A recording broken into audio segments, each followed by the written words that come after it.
Estamos, amigos, de regreso. Son las 8 de la mañana, 8 de la mañana con 4 minutos, 8 con 4 minutos. Recuerden, estamos también a través de nuestras redes sociales para que usted pueda observar la transmisión a través del Facebook. Y ya se encuentra con nosotros, como habíamos anunciado también, amigos, el abogado constitucionalista, el doctor Alfredo Escobar, quien nos ha cedido una entrevista para poder analizar las acciones de seguridad que está realizando el gobierno nacional y si esto se apega en base a lo que también determina las leyes actuales de nuestro país. Le damos la bienvenida, doctor. Gracias por acompañarnos. ¿Cómo está? Buenos días. Hola, ¿cómo estás? Muy buenos días y gracias por la invitación. Bien, doctor, vamos a comenzar analizando el toque, mejor dicho, el estado de excepción, porque el toque de queda ya terminó. Entonces, el estado de excepción que se dictaminó por 60 días en las 9 provincias que están Guayas, Manabí, Santa Elena, Los Ríos, El Oro, Pichincha, Esmeralda, Santo Domingo y Sucumbíos, más 4 cantones. ¿En qué se diferencia jurídicamente con el decreto que acaba de terminar el 30 de marzo? Eh, Aquí hay varios temas importantes que tratar. Lo primero es que el estado de excepción es una figura constitucional jurídica que permite que siempre que exista una situación de conmoción interna, como la que ocurre debido lamentablemente al auge de la criminalidad en el país, se pueda tomar la decisión de establecer un estado de excepción, que básicamente lo que ocasiona es que temporalmente le da la facultad al gobierno nacional de limitar ciertos derechos constitucionales. En esa primera parte, el estado de excepción actual con el estado de excepción del mes anterior o de los meses anteriores y años anteriores, es básicamente la misma figura. Lo que viene cambiando es las limitaciones a los derechos. En este estado de excepción, lo que básicamente se establece es la limitación al derecho de la inviolabilidad de domicilio y a la interceptación de comunicaciones, Ujú. lo que quiere decir que por encontrarnos en estado de excepción en esas provincias, sin una orden judicial, los policías militares que persigan el cometimiento de algún delito pueden allanar una vivienda, repito, sin necesidad de una orden judicial. Y en el caso de la interceptación de comunicaciones, obviamente también ante el conocimiento de actos delictivos, pueden interceptar comunicaciones sin necesidad de orden judicial. Un tema particular que se agregó a mitad del estado de excepción anterior y que también se ha incluido en el estado de excepción actual es la requisición de bienes, que quiere decir que si por una situación de necesidad, obviamente en el ejercicio de combatir la criminalidad, algún policía o militar necesita algún bien o algún establecimiento privado, o público para poder cumplir alguna labor específica por una coordinación o actividad específica contra la criminalidad que estén realizando, puede utilizarlo temporalmente, eh, digamos, de manera inmediata. Puede ocupar un lugar por la necesidad que tiene, puede tomar, digamos, un vehículo si se encuentra en una persecución de algún delincuente y luego obviamente devolverlo, situaciones como las del ejemplo, pero estas situaciones conozco que solo ocurrió, si no me equivoco, en Machala con un establecimiento en el que tuvo algo que ver un GAR. Pero bueno, eso por un lado. De ahí también hay que tener en cuenta que el estado de excepción, aunque vemos que se viene repitiendo casi indefinidamente, y no solamente por este gobierno, sino por los dos anteriores, también es, si bien es cierto, es una medida excepcional, el auge de la criminalidad se ha mantenido. Entonces, existe una sentencia de la Corte Constitucional del año 2025 que establece que se deben incrementar la coordinación y la implementación de políticas públicas, porque la intención siempre de esta figura constitucional es que sea temporal, para hacer algo necesario para poder salir de la situación que aqueja al país y luego volver a la normalidad constitucional, digamos. Sin embargo, nos damos cuenta que la delincuencia, la criminalidad tiene un poder muy grande. Salirnos de esas situaciones ha sido muy complejo y complicado. Sin embargo, el gobierno nacional tiene que tomar en consideración que la idea no es mantenernos en estado de excepción constante, sino poder establecer las políticas públicas necesarias para salir de esta situación o poder combatir la criminalidad con las herramientas regulares que no nos lleven necesariamente a un estado de excepción con una limitación de derechos constitucionales. Y constitucionalmente hablando, doctor, ¿el Estado ecuatoriano tiene esas herramientas adicionales que no sea un camino de estado de excepción? Porque hemos visto en ocasiones anteriores que el presidente ha convocado una consulta popular para modificar algunas leyes, para permitir que la fuerza pública pueda ingresar, pueda hacer todo esto de lo que generalmente se hace en un estado de excepción, pero no fue aprobado por el pueblo ecuatoriano. Entonces, también hemos visto que se han hecho reformas que en su momento la Corte Constitucional las declaró como inconstitucional.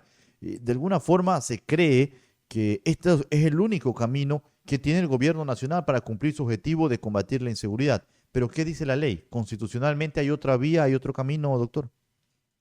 Bueno, como les comento, básicamente las dos limitaciones que siempre se establecen en los estados de excepción son la inviolabilidad de domicilio, la limitación a la inviolabilidad de domicilio y la interceptación de comunicación.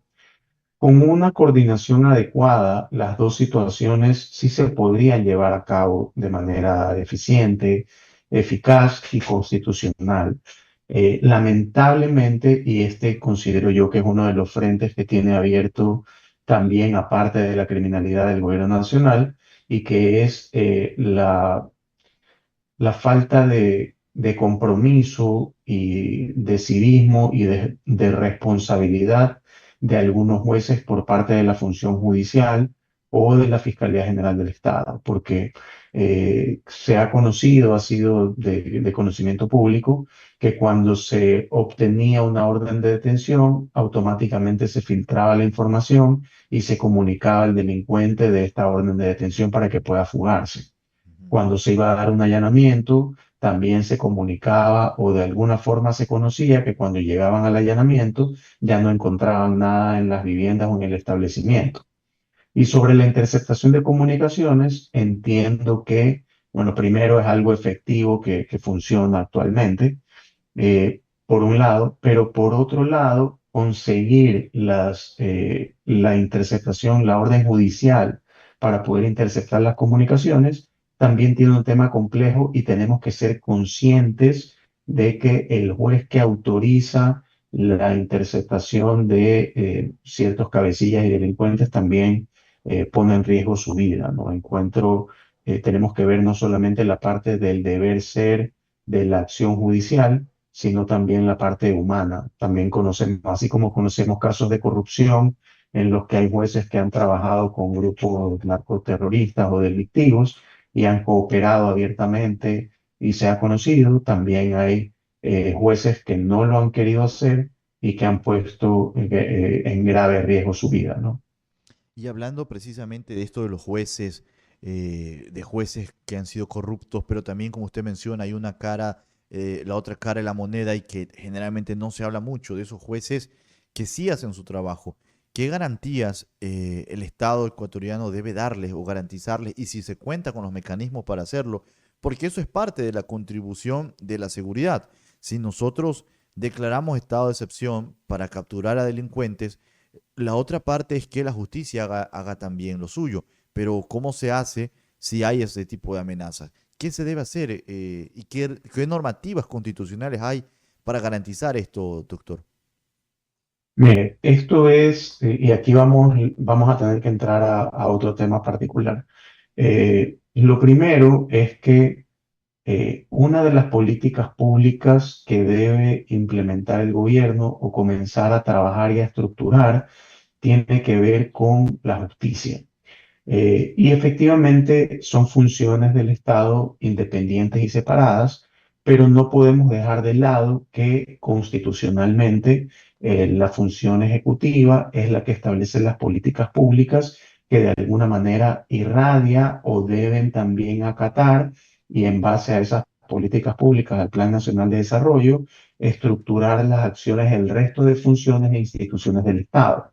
Entonces, de alguna forma, a través de esas políticas públicas, creo que el gobierno ya debería comenzar a trabajar en alguna manera reestructurar la justicia o comenzar a paliar estas situaciones que también vemos que ocurren en la justicia, ¿no? Lo bueno y lo malo, la corrupción y los jueces o los funcionarios judiciales que se ven también afectados por la criminalidad. Ese es uno de los puntos que debe, creo yo, está un poco en deuda por parte del gobierno y debe comenzar a ser tratado sin duda. Incluso sería conveniente que para la época de elecciones, más allá de que se vaya a dar en noviembre o en diciembre, que todavía está pendiente en aspecto constitucional, pero tenemos o tendría el gobierno o la asamblea o alguna otra entidad o función del Estado promover, incluso la misma función judicial, podría promover consultas que sean necesarias para hacer ciertas modificaciones que puedan permitir que la función judicial pueda realizar un trabajo con mayores resguardos.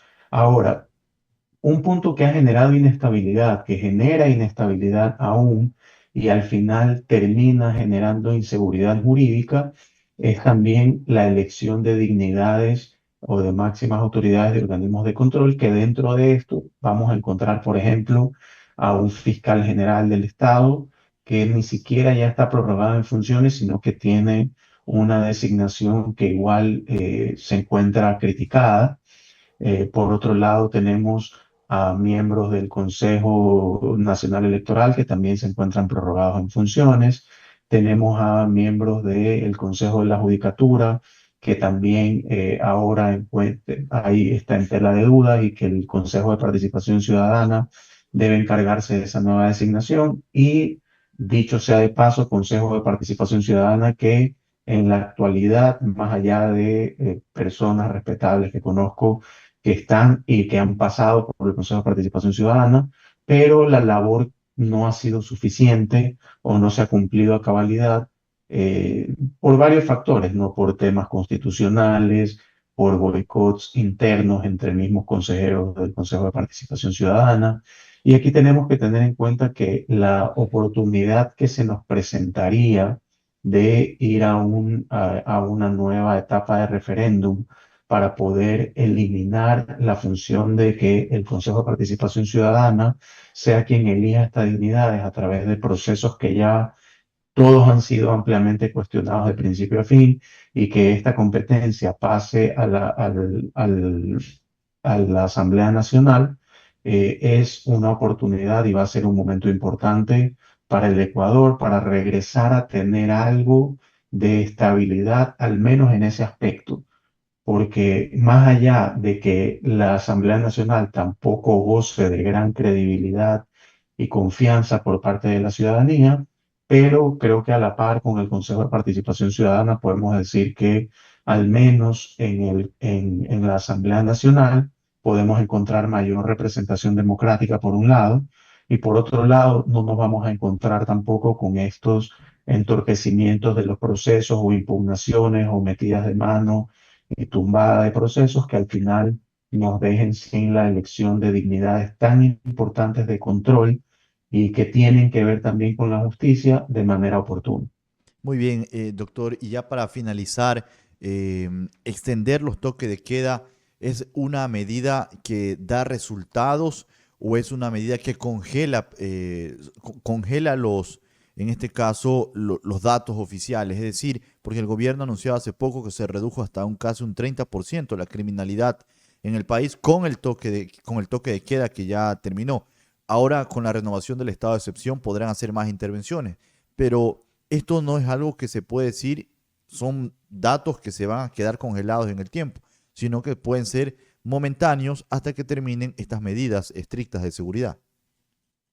Claro, ese es el hecho de por qué la Corte Constitucional, aunque ha sacado dictámenes favorables a los estados de excepción, ha sido crítica y establece que se debe centrar más las acciones en políticas públicas que sean más sostenibles a largo plazo.